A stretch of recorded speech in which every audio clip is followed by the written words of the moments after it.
NFL draft is a simple case of supply and demand.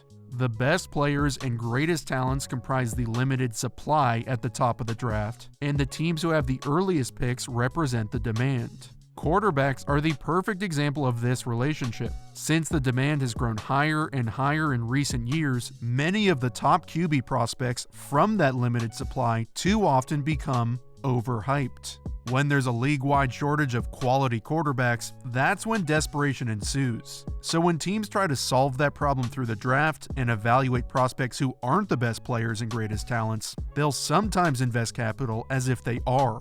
If there were a lot of good quarterbacks in this year's class, a team like the 49ers wouldn't have to trade 3 first-rounders to move all the way up to the 3rd pick. But if Kyle Shanahan believes there are just 3 great quarterback prospects in 2021, then that's how many there are. The 3 guys that immediately jump to mind have incredible ability, but rumors have swirled and drafts have been mocked that the 49ers are taking Alabama's Mac Jones. So today we have to talk about why that pick should not and cannot be the man out of Tuscaloosa. Don't get me wrong, Mac Jones is a good prospect, and there are a lot of things he brings to the table. So let's first understand those aspects of his game and why his stock has skyrocketed, and then later circle back to why he's not the kind of player you mortgage your future for. Jones actually rode the bench for most of his first 2 seasons, then took over in 2020 and led arguably the greatest team in college football history to a 13-0 record and a national title. He put up just stupid numbers, completing 77% of his passes for 4,500 yards, 11 yards per attempt, 41 touchdowns, and just 4 interceptions. On throws 0 to 10 yards, he was statistically the most accurate QB in all of college football, and Bama's offense led the country with 1,350 deep yards. It was the greatest quarterback season in the history of the greatest school in college football, and even though Jones played on one of the most talented teams ever, he was a key factor in this offense. While he doesn't have the greatest arm strength, and athletically nobody's confusing him with Michael Vick, his game's predicated on subtle pocket movement, mental processing, anticipating coverage and open receivers, and ball placement. He has a really good concept of timing and an extremely quick release, so the ball comes out on time, or sometimes even before, which compensates for some of his physical limitations. To excel at the next level, he'll need to master the concepts and progressions within the offensive scheme, and this past season, he often proved he can put it all together. Here's a great example of Jones understanding the constraints of the defensive coverage and where to attack, even when space is limited.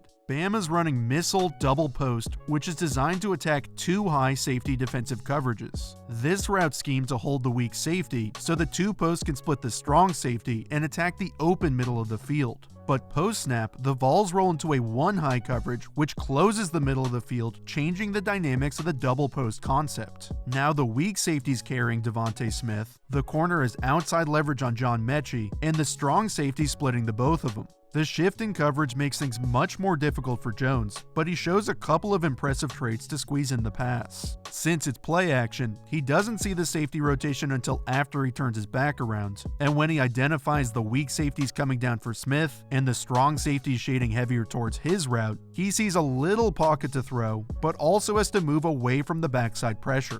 It's dangerous to throw a post over the middle against a 1 high safety coverage, but Jones rips it 45 yards down the field. And then a few plays later, we can see how he adjusts and progresses through concepts and his ability to read and manipulate defenders in coverage. Anticipating the Vols' adjustments to the previous play, Bama dials up Indy, which is the same double post concept front side, but now adds a climb route from the backside. Tennessee again rotates into a 1 high covered 3, and even though Jones almost throws the same post, he adjusts to find the void in the defense and places the ball slightly back shoulder to protect his receiver.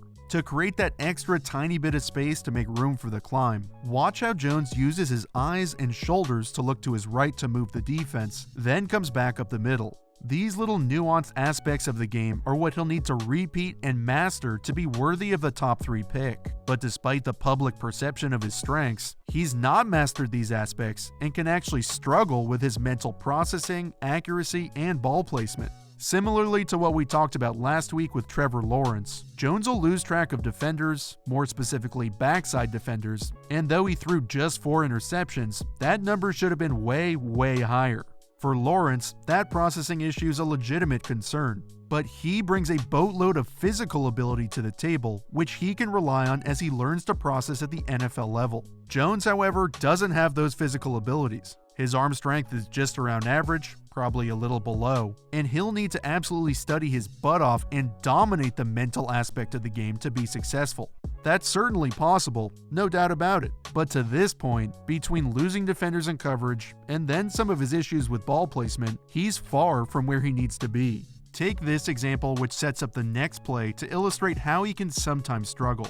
Ole Miss is playing cover 3 zone, and Bama's running a 2-man sail concept, which is a vertical with an intermediate sail route. Usually, Sail has 3 receivers and assigns the third guy to the flat to vertically stretch this curl flat defender. But since Bama just has the sail and vertical, Jones has to throw this towards the middle of the field before the curl flat defender can fall back to cut off the pass. Once again, Jones does a good job using his eyes to hold that defender in place and processing the void in coverage so he can find the open receiver. But then just a minute later, on a very similar play, he does a bad job of processing and almost throws an interception.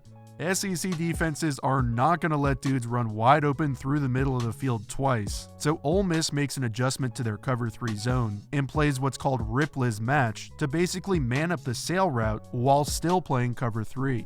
But Alabama knows they won't get wide open receivers every play either, so they make an adjustment themselves. They still have the 2-man sail concept, but incorporate a dagger route backside, which also attacks the middle of the field. If Ole Miss overplays the sail route, the dagger will cut in right behind it, and that's exactly how it plays out. But Jones fails to come off the sail and makes a throw that should have been picked off.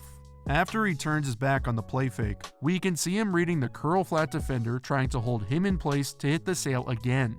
He pump fakes to move him to the sideline, but when Jones comes back to the sail, he doesn't realize the man defender's right behind him.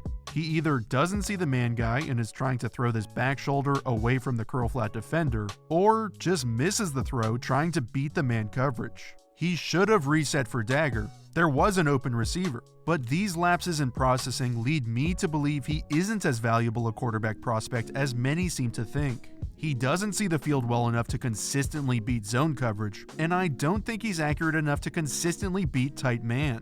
This play needs some additional context since the situation probably influenced Jones a little more than it usually would. There are only 15 seconds left in the first half and it's 3rd and 8, so Jones has to push the ball down the field to have a shot at coming away with a field goal. Ohio State's playing cover 7, which on the front side plays out like a 2-deep man coverage cover 2 man. The thing you need to know about 2-man is that each defender plays with inside leverage to funnel the receivers towards their deep safety help. So inside breaking routes are really bad, but outside breaking routes are really good. Bama's again running dagger, which doesn't have a great answer for Ohio State's coverage since nothing's breaking out. But cause the middle of the field's open, the vertical route attacking that void is the much better option than the in-breaking dagger. Right before Jones throws it, he sees the safety over the top in the corner underneath and inside the route, so it's a bad idea to throw this. But when he does, it has to be way inside so the corner can't turn around and pick it off. But Jones completely misses and throws it to the wrong shoulder, which luckily didn't turn into a pick. It's kind of funny because Justin Fields, who in my opinion the 49ers should select, assuming he's there, completed this exact pass against a nearly identical coverage in the same game. But he made the type of throw you'd expect out of a top 5 or even top 3 draft pick. Yes, there are already some aspects of the game that Jones is more advanced at, like consistently getting the offense into the right play. But for the 3rd pick overall, you need the guy who checks to the right play and then goes out and executes it. If you take Jones that early, you're banking on him mastering the mental side of the game, since the physical ability isn't there for that high of a draft pick. Kyle Shanahan and the 49ers traded 3 first-rounders, making it clear they feel there are just 3 elite QBs in this draft. Mac Jones is a nice prospect who can come in and learn, but is he the guy you mortgage your future on and gamble that he's the guy who's going to carry your team day one? No, he's not. I like Jones as a prospect. I do. But it's not always that you invest draft capital, but when you invest that capital. And Jones just isn't a top 3 caliber player. top 3 is rare, perennial Pro Bowl ability, and I just don't see that in any aspect of Jones' game at this point in time. He has been comped to Tom Brady, just like 1,000 other lanky guys who can't move. So maybe I'm wrong there, and Jones proves he can develop and improve on some of the accuracy, arm strength, and processing issues like we've seen today.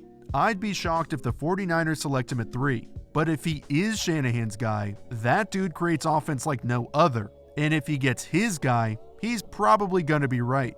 If Kyle Shanahan likes Jones, he'll make it work. It won't be a reach and will be worth way more than a couple of firsts. The 49ers will have their guy of the future, and Mac Jones will be worth the pick.